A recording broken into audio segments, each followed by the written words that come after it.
अस्सलाम वालेकुम दोस्तों, इंडियस अकेडमी में आपको दोबारा वेलकम करता हूँ। आर्ट चैप्टर यानी कि 6th क्लास की साइंस का 8वां चैप्टर एनर्जी एंड फॉर्म्स। तो एनर्जी का हमने डिस्कस कर लिया था पिछली वीडियो में। आज हम फॉर्म्स ऑफ एनर्जी के ऊपर जो है वो डिस्कस करेंगे। तो energy exist in various different forms in our surroundings, the followings are some types of energy with examples. कहता है कि एनर्जी के बहुत मुख्तलिफ फॉर्म होते हैं, जो पिछली वीडियो में हमने डिस्कस किया था। उनके कुछ मिसाल नीचे दिए हुए हैं, जैसे कि thermal energy is the energy we get from heat. Thermal energy जो है वो एनर्जी होती है जो हम गर्मी से हासिल करते हैं। Heat makes everything on which it is applied warm. When we boil water we are heating it which makes it boil. ठीक है, अब कहता है कि हीट वो एनर्जी है, everything on which it applied warm, जिस पर भी अप्लाई होती है वो वार्म हो जाती है यानी सूख जाती है। When we boil water we are heating it which makes it boil. जैसे कि हम पानी को गर्म कर रहे होते हैं तो वो बॉयल हो जाता है। तो an other natural form of thermal energy is sun. दूसरा जो है वो नेचुरल फॉर्म जो एनर्जी का है, थर्मल एनर्जी का, वो सूरज है। The sun provides all of our solar system with thermal energy and warmth. ये क्या करता है, हमारे जो भी सोलर सिस्टम में जो भी प्लैनेट्स हैं उनको जो है वो गर्मी पहुंचाता है, ताकत एनर्जी देता है, जिससे वो वार्म रहते हैं। ठीक है, उसके अलावा दूसरी एनर्जी कौन सी है? दूसरी एनर्जी है sound energy. Sound energy it is the energy which is created by vibration of particles. Sound energy वो एनर्जी होती है जो पार्टिकल्स के वाइब्रेशन से पैदा होती है। Sound dissipates It travels from particles to particle by creating vibration in them. Sound क्या करता है, एक पार्टिकल से दूसरे पार्टिकल की तरफ ट्रेवल करता है, जिसकी वजह से वाइब्रेशन क्रिएट होती है। The louder the sound the more energy it has. जितना जो है वो साउंड लाउडर होगा, बड़ा होगा, तो एनर्जी उतनी बड़ी होगी। Hints it causes a greater vibration in particles. का मतलब है वाइब्रेशन में ज़्यादा यानी पार्टिकल्स में ज़्यादा वाइब्रेशन होगी। However sound can not travel in vacuum. लेकिन यहाँ ये कहता है कि वैक्यूम में साउंड जो है वो ट्रेवल नहीं कर सकता, which means sound always need a medium, air particles, solid particles to travel. Some example of the sound energy are the sound from the radio, TV और अ कार इंजन। अच्छा, इसमें सारी बात ये हुई कि साउंड जो है वो एक साउंड भी एक एनर्जी का फॉर्म है। वो किस तरह चलता है, वो एक पार्टिकल्स जो हवा में हों, चाहे किसी सॉलिड के पार्टिकल्स हों, तो उन पार्टिकल्स के वाइब्रेशन के थ्रू पैदा होता है। यानी एक पार्टिकल दूसरे पार्टिकल से टकराता है, वाइब्रेशन उसके होता है, तो वो वाइब्रेशन पैदा होती है, उस वाइब्रेशन की वजह से साउंड पैदा निकलता है। तो ये कहता है कि वैक्यूम में तो क्योंकि कोई सॉलिड नहीं होता, अगर वैक्यूम होता तो उसमें सॉलिड नहीं होगा, तो सॉलिड नहीं होगा तो वाइब्रेशन नहीं होगी, वाइब्रेशन नहीं होगी तो साउंड पैदा नहीं होगा। दूसरी बात ये कि मिसाल देता है जिसमें साउंड हम जैसे रेडियो से रेडियो का साउंड जो है वो सुनते हैं, हम टीवी का साउंड सुनते हैं, कार इंजन में जो आवाज़ आती है वो भी एक साउंड है।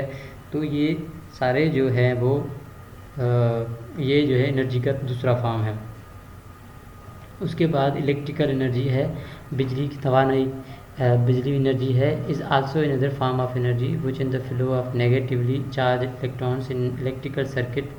कहता है कि अलग फार्म है, तीसरी फार्म है जो एनर्जी की है, वो क्या करती है, नेगेटिवली चार्ज इलेक्ट्रॉन्स जो होते हैं ना इलेक्ट्रिकल सर्किट में, उसको फ्लो कराती हैं।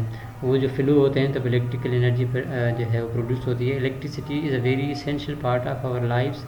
वो बहुत ही अहम जो है वो पार्ट है, हिस्सा है हमारी ज़िंदगी का। It is essential to run all the appliances in a home, lights, fans and TV. जो भी हमारी टीवी लाइट्स जो है वो घरों में चलती हैं, वो सारी इलेक्ट्रिकल एनर्जी की वजह से चलती हैं। तो ये भी एक फॉर्म है इलेक्ट्रिकल यानी एनर्जी की। उसके अलावा काइनेटिक एनर्जी है।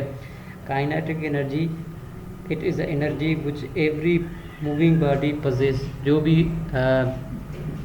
मूव कर रही होती है बॉडी, उसके पास काइनेटिक एनर्जी होती है। It is the energy which comes from motion.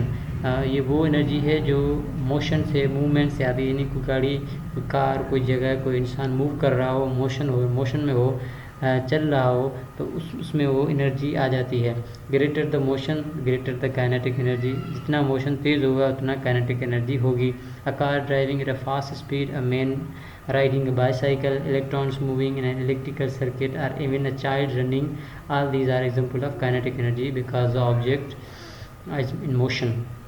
कहता है जिस तरह कोई कार जो है वो मूव कर ड्राइव तेज़ चल रही हो, उसके अलावा एक बंदा जो है साइकिल चला रहा हो, या इलेक्ट्रॉन जो है इलेक्ट्रिकल सर्किट में मूव कर रहे हों, या बच्चा जो है भाग रहा हो, ये सारे जो है मिसाल हैं, एग्जांपल हैं किसके,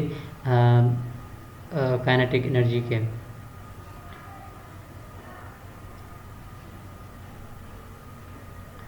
अच्छा जी, आगे पोटेंशियल एनर्जी है। Potential energy is basically the stored energy that every object has. ये कहता है कि पोटेंशियल एनर्जी जो है वो बेसिकली एक ऐसी एनर्जी है जो सारी जो भी बॉडी हो उसमें होती है। If an object is not in motion, अगर कोई जो है वो बॉडी कोई चीज़ मोशन में नहीं है but is completely stationary, it has potential energy. जो भी एक कोई भी चीज़ अगर पड़ी हुई है तो इसका मतलब उसमें एक पोटेंशियल एनर्जी है। Potential energy is a measure to determine how much energy an object has and in turn how much work can it perform. मतलब एक चीज़ पड़ी हुई है तो हमें पता है कि इसमें पोटेंशियल एनर्जी है, ये कितना काम कर सकती है। ये जो है वो इसको हम कहते हैं पोटेंशियल एनर्जी। ठीक है, potential energy is also affected by height और position. The higher in objects is the greater amount of potential energy it has. मतलब कहता है कि पोटेंशियल एनर्जी आल्सो अफेक्ट करती है हाइट और पोजीशन पे, कि जितना ऑब्जेक्ट ऊपर हो उतना ही हमें पता चलेगा कि इसमें इतनी पोटेंशियल एनर्जी है। For example stone lying at height और a book place and a table और a pressed spring possess potential energy. अब कहता है, मिसाल देता है कि ये एक बॉल है जो एक हाइट पर पड़ा हुआ है, अब हमें पता है कि कितनी इसमें पोटेंशियल एनर्जी होगी, कितना तेज़ी से नीचे जाएगा। उसके अलावा अब एक प्रेस करके रखें एक जो है वो स्प्रिंग को, और आपको पता है जैसे छोड़ेंगे तो उसमें कितनी पोटेंशियल एनर्जी कितना तेज़ जाएगा, आपको पता होगा इन सब चीज़ों का। और किताब रखी हुई टेबल से अगर टेबल निकाल देंगे तो किताब कितनी स्पीड से गिरेगा, तो ये सारी हाइट की पोजीशन के हिसाब से मेजर करते हैं। All form of energy can be classified as a kinetic and potential energy. जो भी एनर्जी के फॉर्म है उसको या तो हम क्लासीफाई करते हैं काइनेटिक एनर्जी या पोटेंशियल एनर्जी। तो उम्मीद है दोस्तों आप लोगों को ये वीडियो मेरी शायद पसंद आई होगी। अगर पसंद आई है तो लाइक करें, सब्सक्राइब करें। जज़ाकल्लाह, अस्सलाम वालेकुम।